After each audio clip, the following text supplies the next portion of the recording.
Jesus, amém, irmãos? Glória a Deus. É uma alegria muito grande estar com os irmãos aqui nessa noite. Deus é bom e a sua misericórdia dura para sempre, amém? Quero agradecer a Deus por essa oportunidade, agradecer também pela vida do pastor Fernando, que nos fez o convite. Deus possa continuar abençoando a sua vida, a vida da sua esposa, da sua família, e abençoa todos os irmãos que fazem parte deste ministério. Amém? Está comigo minha mãe ali, é pequenininha assim, né? Mas é minha mãe, tá? Queridos, vamos abrir nossa Bíblia, para nós não demorarmos. O livro de Apocalipse, capítulo 3. Glória a Deus.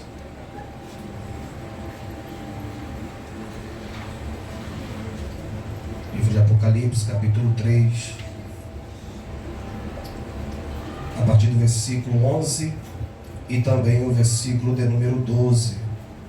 Vamos estar lendo esses dois versículos, tá bom? Muito obrigado, tá? Graças a Deus. Apocalipse, capítulo 3, versículo 11 e versículo 12. Todos encontraram, diga amém. Amém. Vamos ler em nome de Jesus, que diz assim: Eis que venho sem demora. Guarda o que tens, para que ninguém tome a tua coroa. A quem vencer eu farei coluna no templo do meu Deus, e dele nunca sairá. Escreverei sobre ele o nome do meu Deus, e o nome da cidade do meu Deus, a nova Jerusalém que desce do céu, do meu Deus, e também o meu novo nome. Amém? Pode se assentar em nome de Jesus.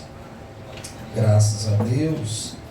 Queridos, quando me foi feito o convite para estar aqui nessa noite, eu pedi a Deus que me desse uma palavra para esse tempo em que nós estamos vivendo.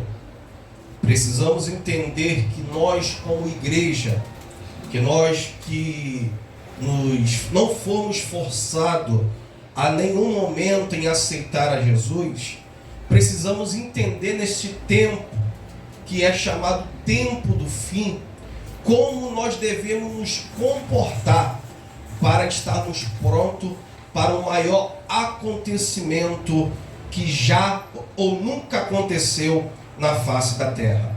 Quando nós lemos o livro de Apocalipse, no capítulo de número 3, nós precisamos entender em que contexto este livro e qual contexto este autor ele estava.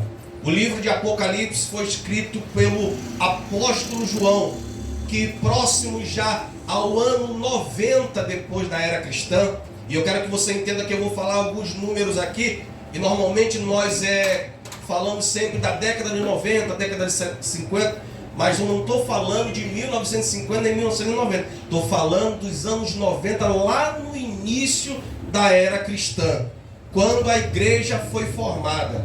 Então, no ano 90 da era cristã, o apóstolo Paulo, que fazia parte do ministério que Jesus havia fundado, os 12, ele era o único que ainda estava vivo. E o apóstolo Paulo já estava bem idoso, a sua idade já era bem avançada, já próximo dos 100 anos de idade. Quem sabe o apóstolo Paulo ouviu falar, viu até alguns dos seus companheiros ministeriais sendo mortos, ou até mesmo alguns que ele até foi mentor ou foi professor ministerialmente sendo morto por causa da fidelidade pela palavra. Nós precisamos lembrar que quando Jesus chamou os 12, João, ele tinha um irmão chamado Tiago, que juntamente com Pedro e juntamente com André, que era irmão de Pedro, eles eram pescadores. Quando Jesus chama estes homens, Jesus faz uma chamada para ele, dizendo o seguinte: eu estou chamando vocês para abrir mão de pescar peixe e pescar homens a partir de agora. E o texto sagrado vai dizer que Pedro e também, que João e Tiago foram apelidados carinhosamente por Jesus dos filhos do trovão. E a Bíblia Sagrada vai dizer que a própria mãe destes dois moços chegou para Jesus um certo dia e disse: Senhor, quando chegar no teu reino, quando chegar na tua glória, permita que os meus filhos, um se assente à tua direita e o outro se assente à sua esquerda. Jesus olha para ela e diz: olha, se eles, porém, conseguirem tomar o mesmo cálice que eu haverei de tomar, é possível que esse aconteça. Aí os dois tomam a palavra e diz: Senhor, nós aceitamos tomar o mesmo cálice que o Senhor vai tomar. E a Bíblia Sagrada diz que Jesus responde para ele o seguinte: vocês vão tomar o cálice que eu vou tomar, mas só compete a Deus se vocês vão sentar uma à minha direita e à minha esquerda. Quando nós vemos que depois que Jesus ele parte novamente para o céu, no livro de João, capítulo de número 14, Jesus ele vai fazer uma declaração de promessa para o seu discípulo. Ele vai dizer para os seus discípulos: na casa do meu Pai há muitas moradas, então é necessário que eu vá novamente da onde eu vim, porque se eu não for, não será possível que esse grande acontecimento venha sobre vós. Mas ele continua no capítulo 14 dizendo para eles: mas não se preocupe, porque o lugar que eu vou, vocês saberão, porque aonde eu estiver, aí vocês também estarão. Vocês não errarão o caminho, porque eu sou o caminho, a verdade e a vida. Aleluia!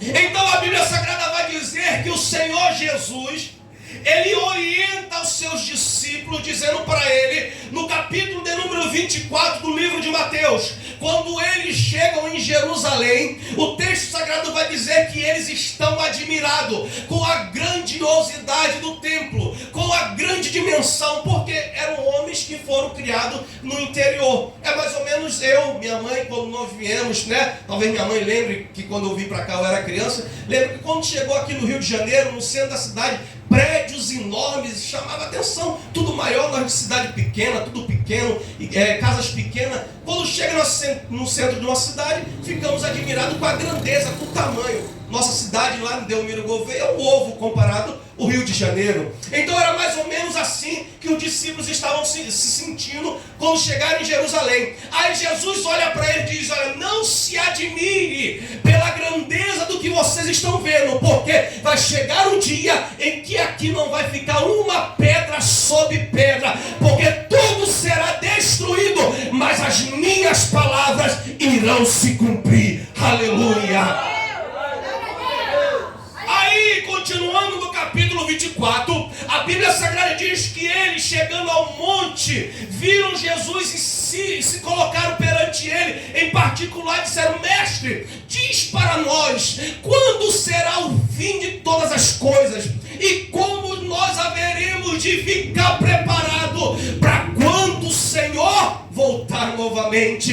Então é quando Jesus, no capítulo ainda 24, vai dizer para eles: olha, não turbe os vossos corações, porque aparecerão homens dizendo que é de mim, mas não é. Falarão como se fosse de mim, mas não são. Farão milagres e prodígios, mas eu não estou com ele. Acautelai-vos para que ninguém vos engane, porque vai aparecer sinal na terra, sinais no céu, guerra, rumores de guerra, fome, peste, tudo isso. Mas não vos assusteis, porque ainda não é o fim, é só o princípio. Mas continue firme, porque eu não quebro o pacto que eu firmei. Precisamos entender, querido, que quando João escreve o livro de Apocalipse, João estava em um período de grande perseguição para os cristãos. O seu irmão Tiago foi o primeiro dos 12 apóstolos que foi morto, foi decapitado por Herodes. Então ali, eu imagino João vendo aquela situação. Pedro já havia morrido, também Paulo já havia morrido. No ano 53, se assenta sobre o reinado do Império de Roma um homem por nome Nero, que era o próprio anticristo que foi considerado pelos cristãos naquela época. A história diz que Nero, uma certa feita, lá na capital de Roma, ele coloca fogo na cidade. E em Roma havia 14 12 bairros. Desses 10 bairros, quando ele coloca fogo, 10 bairros são completamente destruídos. Então, quando ele descobre que o povo está doido querendo matar ele, porque o povo desconfia que foi ele o culpado, o que é que ele faz? Ele coloca agora a culpa nos cristãos e diz: foi eles que fizeram essas coisas com a nossa cidade. Então ali se alastra uma grande perseguição para os cristãos. Os cristãos começam a ser crucificados. A história de Flávio Josefo, que foi um historiador judeu, diz que faltou madeira para a quantidade de pessoas que foi crucificado. Começaram a colocar, costurar na pele dos cristãos, pele de animais, pele de cordeiro, e soltavam os cachorros do mato para atacar os cristãos. Cristãos eram colocados na cruz ou estacas para acender a morte, como se fossem postos. Mas mesmo assim, diante disso, a igreja não deixava de crescer, porque Deus estava com eles em meio àquela perseguição que eles estavam passando.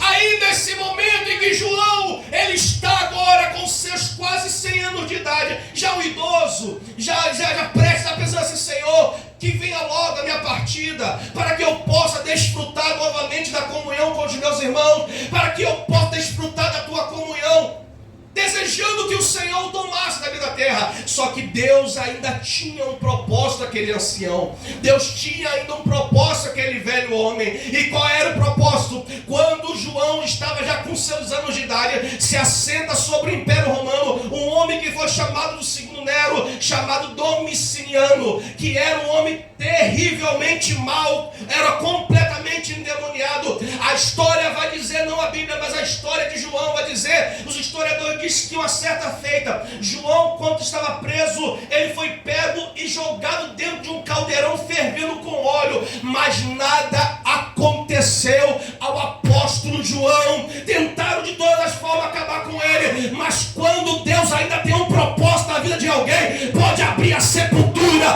pode tentar fazer o que quiser, mas Deus guarda aquele que ainda ele tem um propósito. Deus guarda. Aí pegaram o outro escravo que também ia ser morto e jogaram no mesmo caldeirão. A pele do homem se desfez como manteiga no fogo. Pegaram João, o imperador viu que o tipo de coisa que ele tentou fazer, o povo começou a ficar admirado. Olhava para aquele velho, o velho não tinha poder para levantar uma espada, o velho não tinha poder para lutar, mas tinha, quando ele abria sua boca, o inferno não ficava de pé. Você pode não ter força nos seus braços humanos, mas se você abrir a sua boca e se você dobrar o seu joelho, o inferno tem que bater em retirada, porque o Senhor tem compromisso com aqueles que têm compromisso com Ele. Aí o que Domiciano decide fazer? Passou uma grande vergonha diante do seu grande auditório no Coliseu. Ele manda que João seja deportado para a ilha chamada Ilha de Patmos. Por quê? Naquela ilha, era uma ilha que era normalmente mandado homens de alta periculosidade, homens que a sociedade constantemente era afetada por ele. João foi considerado grande perigoso. Então enviaram João para lá. Quando João chega na ilha de Patmos, quem sabe imaginando que seria morto pelos aqueles outros perigosos homens que havia naquele lugar. Só que foi naquela ilha em que Deus iria manifestar o maior sinal do seu ministério. Às vezes a gente despreza o momento da nossa luta e da nossa dificuldade. Mas Deus está dizendo, é esse cenário, é este momento, é essa escassez que eu vou me manifestar na sua vida. O vale, a prova é o melhor sinal de Deus mostrar que é com crente. E João, naquela situação, de repente, quem sabe, para tomar um ar debaixo de algum pé de árvore. E no capítulo 1 de Apocalipse, o texto vai dizer: e quando eu me vi, eu ouvi uma voz que dizia: João, sobe para cá. E os céus estavam abertos para João. Os homens podem fazer o que bem quiser, mas só Deus abre as portas dos céus para quem Ele quer. É Deus que abre as portas dos céus. É Deus que abre para quem Ele quer. Pode fazer pirueta, pode fazer o que quiser, mas se Deus quiser abrir a porta para mais humilde, para mais pequeno, não há ninguém que impeça das portas dos céus se abrirem sobre a sua igreja. Em nome do Senhor, glória a Deus. És fiel, Jesus. Oh, glória. E no céu, o texto vai dizer que João começa a ter visões das coisas espirituais, daquilo que espera o grande dia que o Senhor prometeu para a sua igreja. Ele fez uma promessa para cada um de nós. E no capítulo 3 que nós lemos, nós vamos ler o primeiro versículo 11, que diz: eis que eu venho sem demora. Quando nós lemos esse texto, imagina os discípulos, os cristãos daquela época, no tempo de João, que estavam sendo mortos, que estavam sendo perseguidos, ouvindo essa palavra e dizendo: ele vai voltar ainda em nosso tempo, ele ainda vai voltar ainda nos nossos dias. Quem sabe alguém já estava até pensando em desistir, porque quando nós vemos a história dos primeiros cristãos, nós imaginamos que eles não eram normais, não eram homens de carne e osso, mas eles eram. E Deus, sabendo a importância de trazer sobre os seus filhos a renovação, Ele diz para João: João, diga para a minha igreja que eu estou voltando e não vou demorar. Imagine para alguém, querido, que está prestes a desistir, como talvez você um dia já passou por algum momento da sua vida em que você também pensou em largar a fé, e Deus usou alguém, eu então falo até mesmo com você no particular, e aquilo foi suficiente para fazer você se colocar de pé novamente. Jesus estava dizendo não a palavra para o tempo atual, porque quando nós olhamos esse texto falando sobre Jesus falando, eis que venho sem demora, não é a palavra que nós conhecemos como cronos, que é o tempo do nosso relógio, que é as horas de 24 horas de um dia, ou 365 dias para um ano. O tempo aqui que o Senhor Jesus está falando é o tempo chamado Kairos, e não Queiroz, que é meu sobrenome,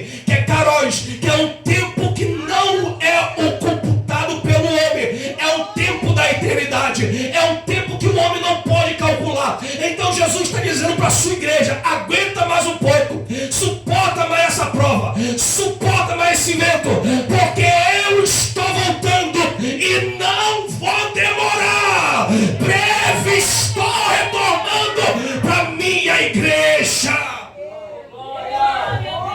Quando aquela igreja ouve aquelas palavras, eu imagino com uma energia entrando dentro dele, dizendo: vamos continuar mais um pouco, vamos caminhar mais um pouco, vamos continuar, não vamos desistir, vamos crer, porque Ele nos fez uma promessa. Ele nos fez uma promessa que irá voltar para arrebatar a sua igreja. Quem acredita nisso? Que o Senhor Jesus vai voltar. Ele está prestes a voltar para buscar a sua igreja. Os homens estão empolgados com os grandes espetáculos que a sociedade pode transmitir. Nós vemos que a Copa do Mundo, para todo o globo terráqueo, para assistir, para torcer pela sua seleção, nós vemos que grande show de renomes internacionais ou nacionais, para grandes cidades, para grandes avenidas, para ver os seus eventos, mas isso não será capaz de impedir o maior acontecimento. Todos nós sabemos que acima do nosso globo terráqueo existem equipamentos que fazem o rastreamento de perigos que podem atacar a Terra, de meteoros, de alguma coisa do tipo, ou até outros que dizem que há vida fora da Terra, mas algo irá acontecer e que os aparelhos não irão detectar que a Terra de fato irá parar. É um arrebatamento acontecimento que a Bíblia diz que todo olho verá, e ele vai vir como ele foi para o céu. Olha para cá. Livro de Lucas, capítulo 24, lá no finalzinho, aqui no versículo 50, vai dizer que quando Jesus estava prestes a voltar para o céu, naquilo que é chamado de ascensão de Jesus, quando Jesus ele ressuscita, o texto sagrado diz que ele ainda passa 40 dias na terra, e ele vai aparecer para um número de 500 pessoas, vai instruir, vai ensinar, vai mostrar os seus sinais e as suas maravilhas. No finalzinho do capítulo 24, o texto vai dizer que ele olha para os seus discípulos, dá as últimas orientações, diz para eles: prega o evangelho nos 4 cantos da terra, vai por todo lugar pregando o evangelho. Termina no capítulo 24 de Lucas, pulamos João, vem o livro de Atos, que é o mesmo autor, que é Lucas também, no capítulo 1, se não me falha a memória, a partir do versículo 6 ou versículo 9, vai dizer que esses discípulos estão olhando para o céu, e Jesus está dizendo: tchau, daqui a pouco eu estou voltando, fique preparado, guarde a palavra da aliança. E a Bíblia Sagrada diz que eles estão olhando para o céu, e para o céu eles estão olhando. De repente, 2 varões se aproximam deles e diz: varão galileus, por que vocês estão olhando para o céu atônito? O mesmo Jesus que vocês viram ele subir e sumir nas nuvens é o mesmo que vai voltar. Ele vai voltar para buscar a sua igreja.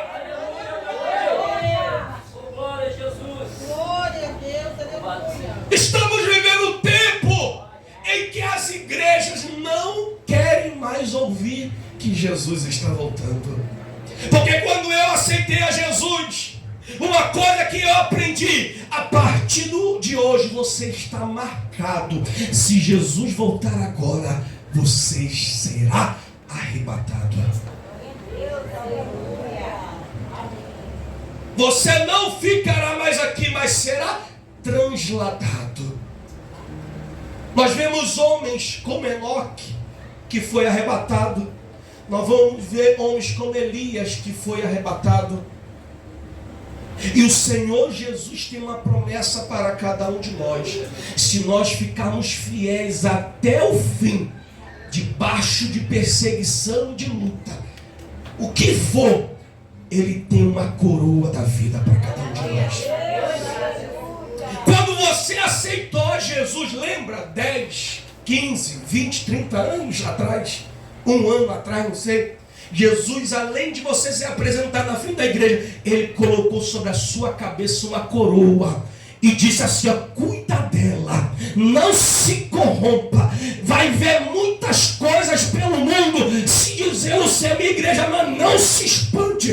Continue no seu caminho, continue fazendo a diferença, porque quando eu voltar, você não será confundido e nem enganado. Aleluia, meu Deus. Glória a Deus. Louvado seja o nome do Senhor. Olha o que a palavra do Senhor diz em 1 Tessalonicenses 4, versículos 15 ao 17. Dizemos a vocês pela palavra do Senhor, que nós, os que estivermos vivos, os que ficarmos até a vinda do Senhor, certamente não precederemos o que dorme, pois dada a ordem do arcanjo e ao soar da trombeta de Deus, o próprio Senhor descerá dos céus, e os mortos em Cristo ressuscitarão primeiro. Depois nós, os que estivermos vivos, seremos arrebatados e nos encontraremos com o Senhor nos ares. Tem muito crente dentro da igreja que a preocupação dele é a faculdade. É muito bom, estude. Está preocupado com a casa, com o emprego, com as conquistas humanas. E quando ouve falar Jesus está voltando, até diz assim: Senhor, volta agora. Não, eu estou quase realizando meu sonho de conquista. Fica mais um pouquinho aí no céu aí. Mas Ele está voltando, e a nossa maior herança que Ele nos prometeu não é carro, não é casa, não é casamento, não é filhos, não é dinheiro, mas é quando Ele voltar, nós seremos transformados.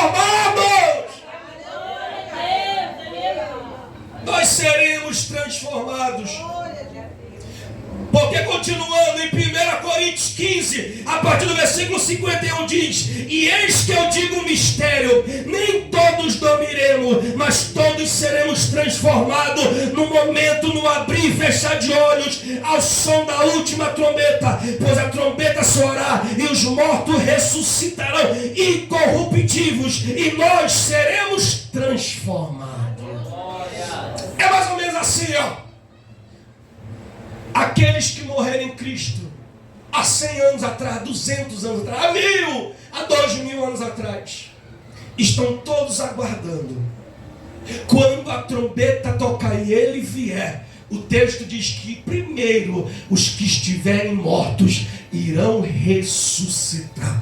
Se você pegar o primeiro, aqui o livro de 1 Coríntios, no início do capítulo 15, nós lemos o versículo 51, a partir do versículo 15, diz o seguinte, que Paulo, que escreve esse capítulo e esse livro, está dizendo para uma grande multidão o seguinte: olha, os mortos, quando Jesus vier, ressuscitará com seu corpo transformado. E alguns chegaram para Paulo e disseram: como é que isso vai acontecer? Isso é uma loucura. E Paulo, olhando para ele, disse: vocês são tudo desviado mesmo, são tudo doido mesmo. Você já viu que quando você planta uma semente, antes dela germinar, a árvore, primeiro ela tem que morrer.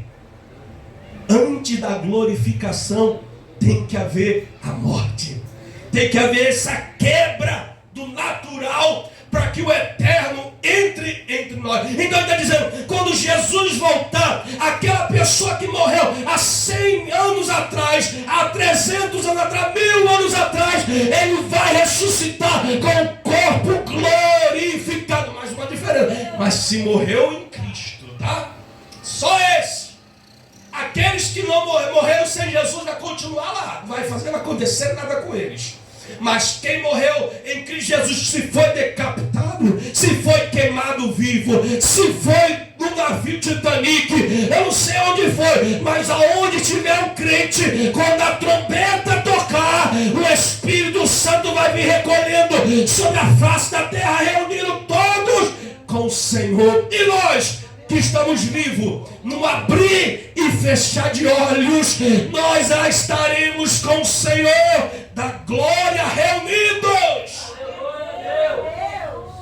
Para terminar, para não ficar muito tempo, eu quero falar rapidamente aqui algumas coisas que vão acontecer quando o arrebatamento vier.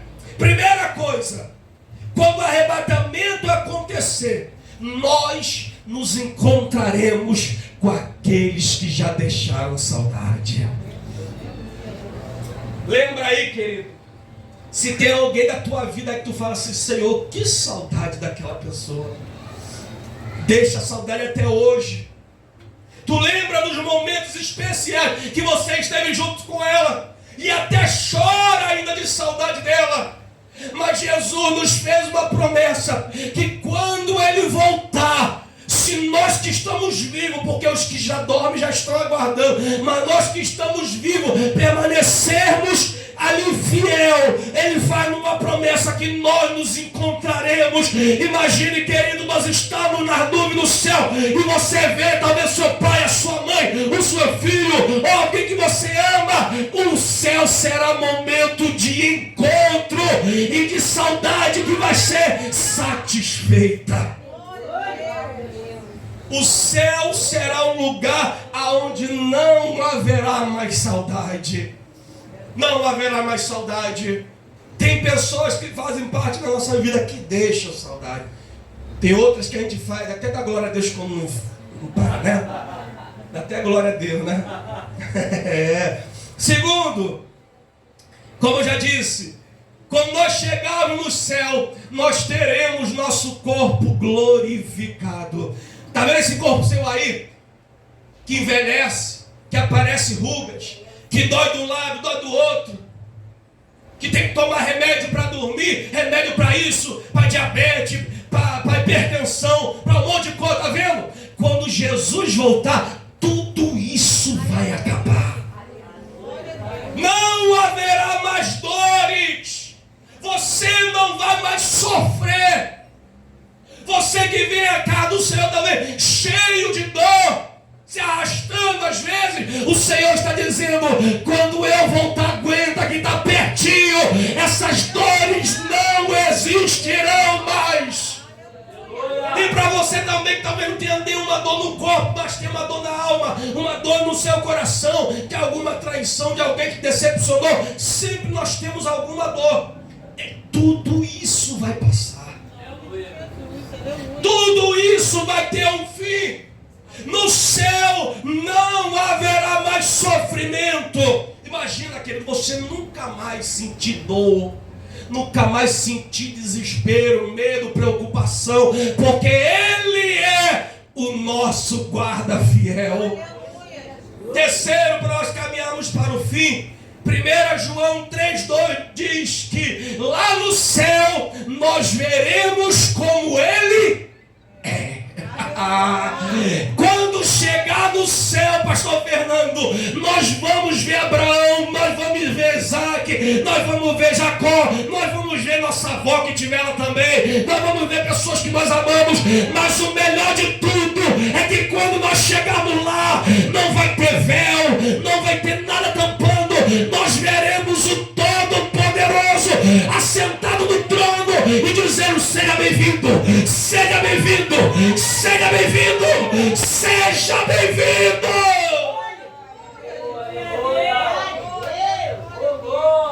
Tu já viu esses artistas por aí, até gospel, que às vezes para tirar uma foto é um desespero, é uma briga, mas lá no céu não haverá isso. Você terá contato pessoal com Ele, vai poder abraçá-lo, vai poder beijá-lo, vai poder estar do lado dele. E a Bíblia diz que lá não haverá necessidade de sol e nem de lua, porque o brilho da sua glória irá incendiar tudo ao seu redor.